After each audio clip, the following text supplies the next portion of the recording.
Bonjour tout le monde, ici Aurélie et mon petit lapin Filou. Alors aujourd'hui je voulais un peu vous présenter Filou et ma chaîne. Ça commence à faire quelques mois que je fais des vidéos et je pensais pas que ça intéresserait autant de monde. Du coup je me dis que ça peut être bien de faire une petite présentation. Donc Filou est un lapin qui a bientôt 12 ans, le mois prochain. Et dans cette chaîne, je voulais partager mes expériences, tout ce que j'ai appris grâce à Filou sur les lapins, sur comment prendre soin de son lapin, sur comment soigner certaines maladies. Je pense que cette expérience peut être utile à d'autres. Par contre, je veux préciser que bien sûr ces conseils ne se substituent en aucun cas à l'avis de professionnels, de vétérinaires. Ça n'empêche en aucun cas d'aller consulter régulièrement son vétérinaire dès qu'on voit quelque chose qui ne va pas. Donc voilà, ceci étant dit, je vais vous raconter un peu l'histoire de Filou. J'ai adopté Filou, c'était en 2004. Je l'ai adopté dans une animalerie. Ça, je ne le referai plus, bien sûr. Je suis totalement contre les animaleries et peut-être je ferai une vidéo à ce sujet.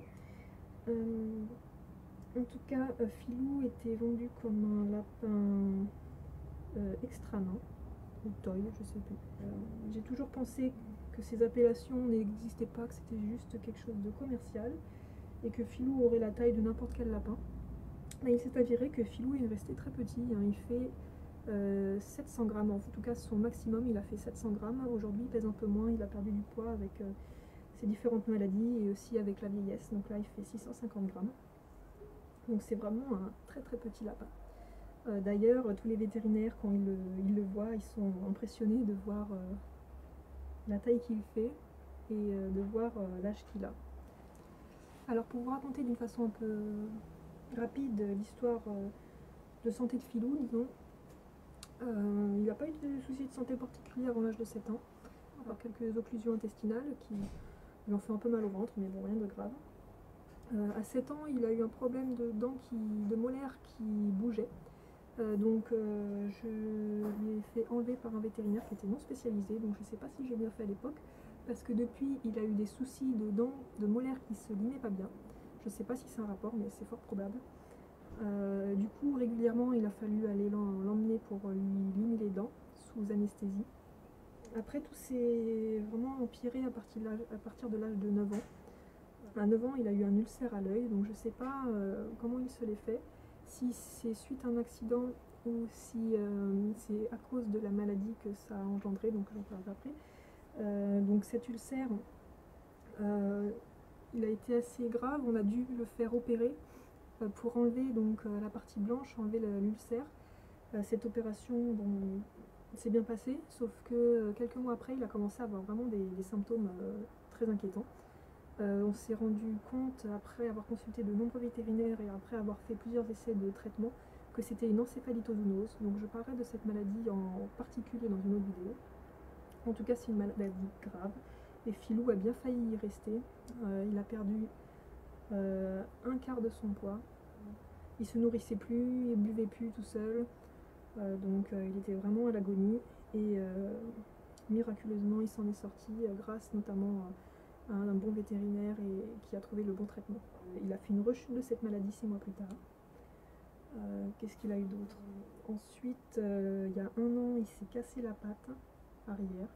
Donc tout allait bien, il allait à nouveau bien et en se promenant sur la terrasse, j'ai eu un moment d'inattention, j'ai pas surveillé ce qui s'est passé et en le récupérant, j'ai vu qu'il avait la patte cassée. Donc enfin j'ai vu qu'il boitait, je l'ai emmené chez le vétérinaire et il avait le fémur cassé. Donc voilà, depuis il est handicapé.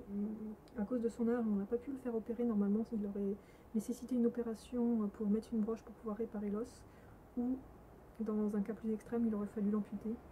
Donc aucune des deux solutions n'était envisageable vu qu'il ne pourrait pas supporter l'anesthésie. Donc on a laissé comme ça. Et au final, il s'est très bien adapté à son handicap. Ça a pris un peu de temps, mais aujourd'hui, il arrive très bien à se déplacer.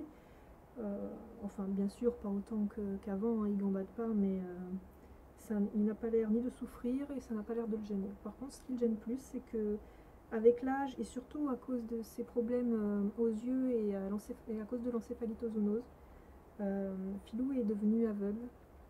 En fait, il a perdu la vue progressivement mais assez rapidement.